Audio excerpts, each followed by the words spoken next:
Hi, I'm Angela Bull. I'm the CEO of the Independent Book Publishers Association, and I'm here at BookCon 2017 in New York City talking with a number of IBPA members about books that they have recently published.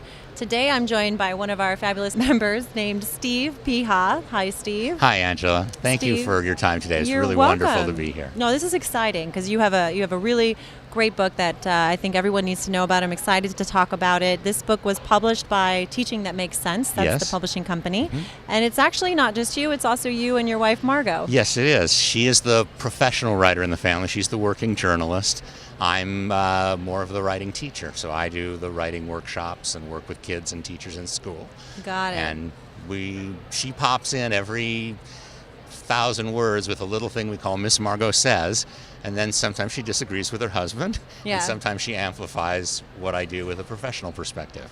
So Steve and his wife, Margot Lester, have written this book, Be a Better Writer, for school, for fun, for anyone, and published it last year in April. And since then, you have conducted over 50 workshops. So really, this book has become the cornerstone of this writing, this experiential writing workshops. It has, yes. Not only do I use this in book events, we'll do a workshop every time I do a book event, but I also do it when I go to schools. We use this in schools with kids. We also have a program we've started called the Be a Better Writer Classroom, where we ship you 100 books or 50 books or whatever, and then I come in on video, Skype, and I teach. And we have classrooms in Australia, Honduras, Canada, all over the place. And so I've been able to use this in a myriad of ways, more than I thought, and it's so much fun.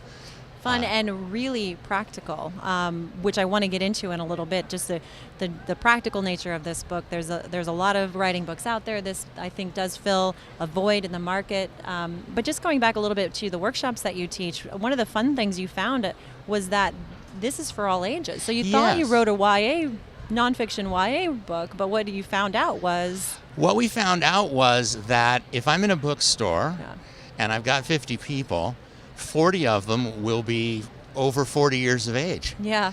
And I'll have 10 kids who will be great. They'll be awesome. But when the workshop is over, I'll sell 20 copies to the people who are 40 to 80 years old who've already written books. Right. And I'm just so honored that they find this to be another useful tool. I know we've all read Stephen King's book. We've read Anne Lamott's Bird by Bird, Writing Down the Bones. William Zinzer's on Writing Well. We all have those books, and they are wonderful and essential. But people feel this one does fill a void or add to their repertoire of things they know how to do. I have all of those writing books on my shelf, uncracked. I'm ready to crack it. Maybe this is the one that I need to crack it. So talk a little bit about why that's true, why this fills the void, the practical nature of the content in this book. I think we're all used to the idea that writing is hard. Yeah. And every professional writer will tell you that it's hard too.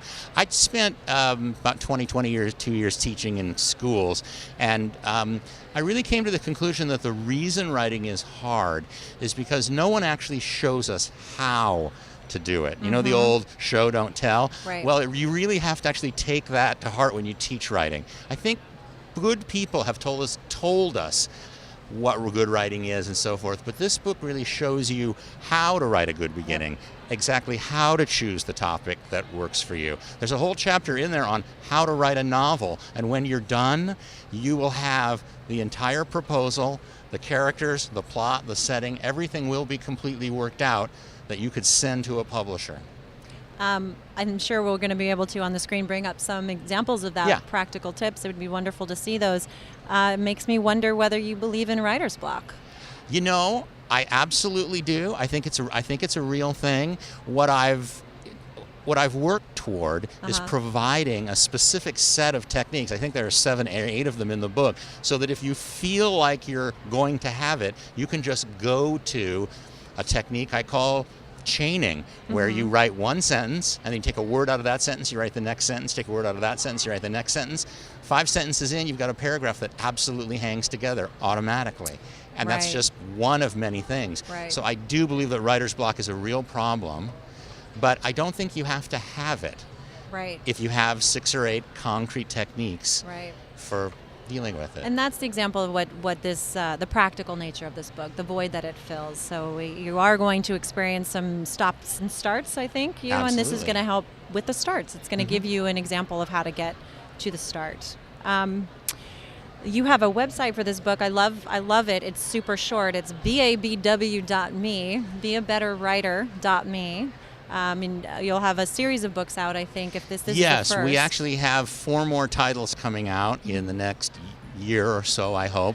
We'll have a couple devoted to fiction. I think that's really popular. Kids really want to write a lot of fiction. We're going to have a book on poetry that I'm very excited with, working with a great spoken word poet named Will McInerney. He's amazing. Oh, that's and great. We will have a book for the NaNoWriMo contest. Okay, great. And finally, we're going to write the book that everybody needs but nobody wants. We're going to write a book about spelling, punctuation, usage, and grammar. Nobody wants it. Nobody wants Nobody that. wants But it. we're We're all going to gonna buy handle it. We're going to handle it in the same way we handle this. Yeah. Not rules with Latin terms, but techniques for solving the problems that get you the red marks. Well, you're right. Everyone needs it. So I'm glad we'll finally have a resource to go to for that. You're available for speaking. I know your workshops are amazing. They're super experiential. They're very interactive. Again, they're good for people from 8 to 88. Yes, so every time I go to there. a bookstore event or I'm speaking in public, everyone can come, and everyone does. What we do is I don't read from the book. I don't do a reading. I don't usually even do a Q&A. What we do is we get right in and we have a 90-minute workshop on either memoir writing or fiction writing, and I use the tools in the right order so that 90 minutes you walk away with an entire piece or a plan for your piece. That's it, yep. Your characters worked out, your plot, progressive complication, rising action, the whole thing. On the memoir side, you know what research you need to do. I want people to spend a good 45, 90 minutes and have something in their hand. And great. Walk out feeling like they just can go right home and start Very writing. accomplished. We'd all feel very accomplished. We do. No, Well, we would, and people do. And that, to me, that's what's the most heartening thing. Yep. I struggled in writing in school. I even got A's and didn't know why. I went through college. I read The Elements of Style 6 times. I never understood any of it. I got into professional writing, and all I did was redo what my editors told me to do. I was good, but entirely through years of trial and error. And I don't think everybody wants to spend 20 years in trial and error. You want to write. You want to put yourself down on paper. And that's where all the tools in this book came from. The tools distilled here are based on 20 years of work of mine, but they're also based on 20 years of work of literally thousands of teachers, writers, and kids around the world. So if I've done 200 things in writing, this is the best 50. These are the ones that hundreds of people have said are good. Yeah, There's all of the absolutely tips nothing there. in here that hasn't been used successfully by children, teachers, politicians, advertising people, marketing, communications. Yep. And my wife and I use this in our professional work. Well, you certainly know your stuff. If you'd like to get in touch with Steve, he's available at Mr. Peha, and we'll put that on the screen, Mr. Peha at babw.me. And I'm really serious, folks. Writing is a lonely profession. Yeah. And I really love getting those emails in my inbox. You can ask me a question. You can send me some of your work and I'll give you a critique on it. Or, as a few kids have done, they've asked me to actually produce a kind of piece of writing that I didn't put an example of in the book. So if you want me to write a chapter of a mystery novel or a poem or a song, I've done songwriting. Whatever you want me to do, give Mr. Peha an assignment, I'll do it. Great. Mr. Peha at babw.me. Well, thank you, Steve. Really great work you and your wife, Margot, are doing. Really appreciate you being out there and helping all of us who want to be better writers. Thank you. Well, thank you, Angela. And it's really been a pleasure working with you, and it's been incredible being a part of IBPA. Thank you. I appreciate it.